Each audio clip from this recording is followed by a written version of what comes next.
اور ماں باپ اور قرابت والوں اور یتیموں اور ناداروں اور رشتہ دار ہمسایوں اور اجنبی ہمسایوں اور پاس بیٹھنے والوں اور مسافروں اور جو لوگ تمہارے قبضے میں ہوں سب کے ساتھ حسن سلوک کرو۔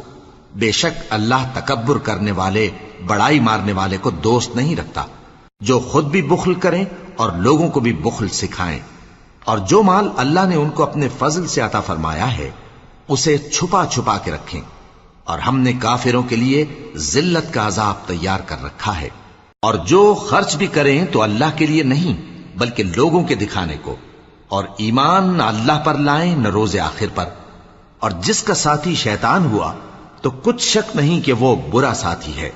اور اگر یہ لوگ اللہ پر اور روز قیامت پر ایمان لاتے اور جو کچھ اللہ نے ان کو دیا تھا اس میں سے خرچ کرتے تو ان پر کیا مصیبت آ پڑتی، اور اللہ ان کو خوب جانتا ہے۔